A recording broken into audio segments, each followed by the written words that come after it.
Hello there again. Bernie Miklasz here with my second video on this Friday on the Bernie Miklasz channel. I meant to get this up a little earlier, but whoever watches it, I'm fired up. It doesn't matter, right? Want to get into more college football as we go along on Fridays, and with emphasis on the local teams. The Mizzou Tigers, the SEC, Fighting Illini of the Big Ten. We're in that coverage area. And so I like to hit on both of them because they're both pretty interesting, I think. So let's get right into it. And by the way, thanks for your support on the channel and for subscribing and commenting and hitting the like button. Much, much appreciated. All right, let's talk about Mizzou. Mizzou is a 4.5-point favorite at home against Auburn. I think that's an 11 a.m. kickoff on Saturday. Auburn's a little tricky because listen, this time they're a 4.5-point underdog. But when they played as a 21-point underdog at Georgia a few weeks ago, well, actually, it was the last game, pardon me, before their bye. Their running back, Drake, has 100, rushed for 91 yards and a touchdown. And he's a good running back. And they were able to give Georgia fits on defense. And I was a little surprised by that. And Auburn covered the point spread. They were a 21-point underdog, but still, they gave Georgia a game. Final score was a little bit misleading. So I think Auburn's coming to town after bye week, and I think they're gonna circle this game as like, hey, this is fellas, we were off last week. We worked on some things, and this is how we hit the reset. Let's go in there and kick some what. So I think Auburn's going to be feisty. I think they're going to be tough. I don't think they're going to be easily slapped around, metaphorically speaking. And Hunter's a really good back, 528 rushing yards and 3 touchdowns, averaging just about 7 yards per attempt. So the Mizzou defense is going to have to really make sure to plug that up.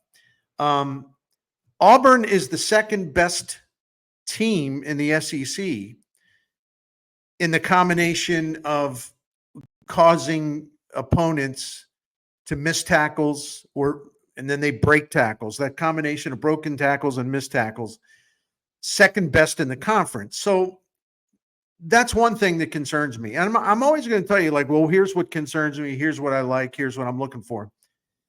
The Missouri pass defense concerns me. The Tigers have yielded the second highest passer rating by an opponent in the SEC, according to the metrics that I find and I use at Sports Info Solutions. We're pretty sophisticated. I use that.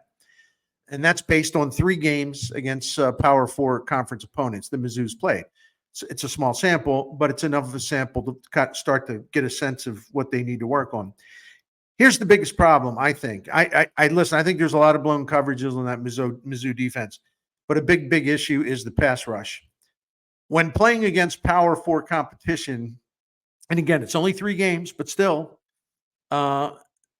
against Power 4 competition, Mizzou is 15th among 16 SEC defenses with a sack rate of 5.3%, and they've knocked down the other team's quarterback only 6 times in 3 games, while averaging just 1.3 sacks per game in those Power Conference matchups. Listen, they have got to be more aggressive. They have got to start sending more rushers, extra rushers.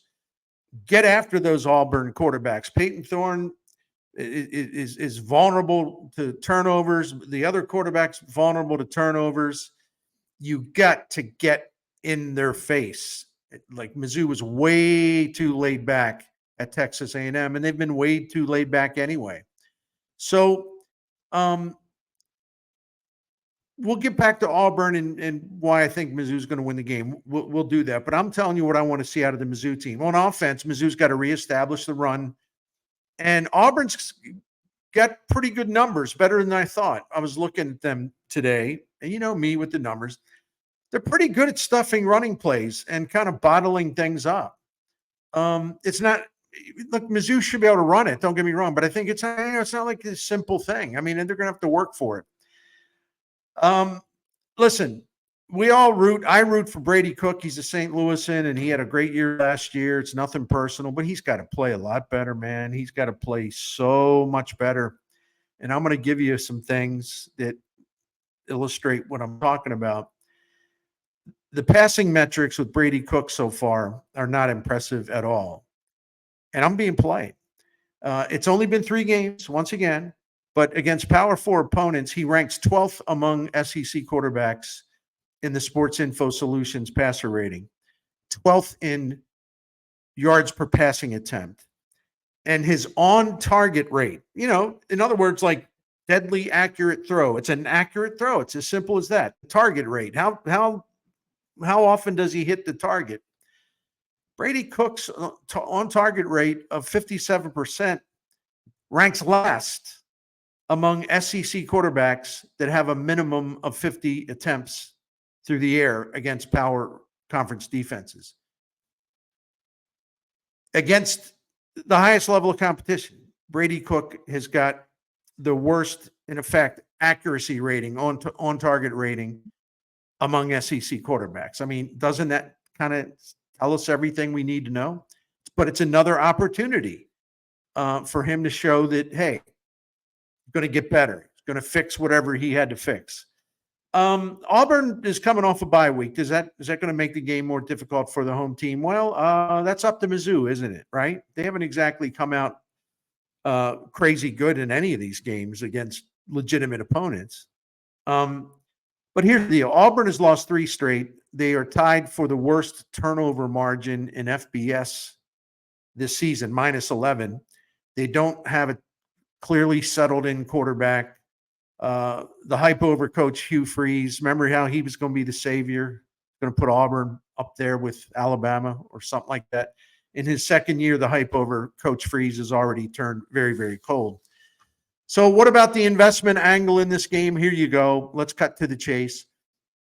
Mizzou's won 11 straight against unranked opponents and scored at least 30 points in 9 consecutive games against unranked opponents.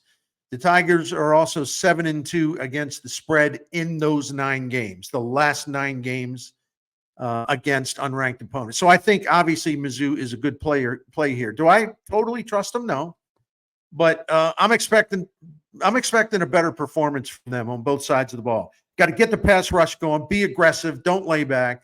And Brady Cook is just going to have to be more accurate. It's as simple as that. Projected score, how about Mizzou 31, Auburn 19? All right, Fighting Illini, big one, real big one. Michigan coming to Champaign. Hold on, let me get to my notes here. You know me with the notes. The Illini are a 3.5-point underdog at home. So you probably can figure out where I'm going to go with this, but I'll explain it. Listen, I think the Fighting Illini were guilty of maybe looking past Purdue last week and ahead to this game because it's a big one. Both teams are ranked. We'll run that in a second. So they had a huge lead and then had to hang on to win 50-49 in overtime. And they could have lost it, but they didn't. So maybe consider this to be, all right. Can't take anything for granted. We learned something from that game. I'll give them a mulligan, benefit of the doubt on that. This could be one of the bigger games, considering what's at stake for this program in quite a while. Because from here on out, after playing Michigan, Fighting Illini go to Oregon next week, and all due respect to Coach Bielema and the squad, I don't think they'll win that one. But after that, they'll have 4 really winnable games on the ledger. The point being, if the Fighting Illini can beat Michigan, they're going to be hanging around the periphery. They're going to be hanging around the bubble when, as things start to shape up we start talking about who's going to make the playoff. I'm not saying, oh, you beat Michigan, you're there. No, not at all. They're hanging around a little bit, but they got to win this game. Because if they don't, that would be 2 losses, and then they go to Oregon, assuming they lose, that would be 3. They got to win this home game.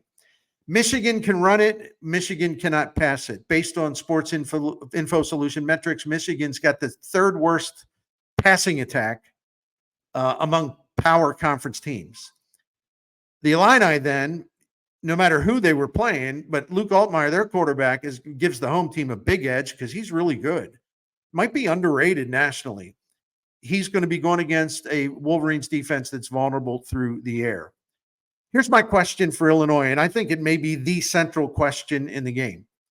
Will the Fighting Illini run defense win the fight? Can the Fighting Illini actually be the Fighting Illini and stop Michigan on the ground? Because Michigan's going to be pounding the ball on every offensive possession because it can't throw it. And the Illini rushing defense, I was surprised by checking the metrics today. Surprisingly poor rate at stuffing runs. They have not been great against the run. Maybe on the surface it looks okay, but you go underneath the surface, as I like to, and dig into the metrics. There's some concern there because the Wolverines, pardon the fancy pants stat, the Wolverines' rushing attack is the 10th best in the nation among power teams, according to expected points added. If Illinois can't stop the run, it could be a frustrating day, a sad day in Champaign. I don't want that to happen. I'd like to see the Fighting Illini win. I don't want my dear friend, Fighting Illini alum Will Leach to cry, right? I want Will to be happy. All right, what about a pick? Here are some numbers from Steve Makinen, an excellent analyst, does some stuff for VSiN. In games featuring two ranked teams, and that's this one, since 2017, the home teams are 180 and 88 straight up, and they have about a 59% success rate against the spread. So that favors Illinois. When the home team has been ranked better than the visiting team that is also ranked, those home teams have gone 105 and 19 straight up, and they have a cover rate of 63.3%. That trend favors the Illini. When the better ranked home teams have been single-digit favorites or underdogs, that applies in this case. Listen to this number: 54 and 16 straight up, and a 70% success rate against the spread since 2017. That favors the Illini. All three of these factors, or the trend lines, favor the Fighting Illini. Michigan's got to say they have a one-dimensional offense doesn't even describe it. They can't settle on a quarterback. The Illini have one of the best quarterbacks in the Big Ten. Two of their receivers have NFL caliber talent. And Illinois is averaging about 31 points per game. So, like I said, I'm going to give the Illinois defense a mulligan for that bad showing late at Purdue. And with the Illini getting 3.5 points at home, this is an easy pick for me. I ain't saying it's going to be an easy game or an easy win. You give me the better team, the more well-rounded team, and you're going to give me 3.5, I'll take the 3.5. That's going to do it. Good luck to everyone. Mizzou fans, good luck. Fighting Illini fans, I don't have a cap. Maybe I'm going to order one. Enjoy a wonderful day of college football on Saturday. Thank you very much.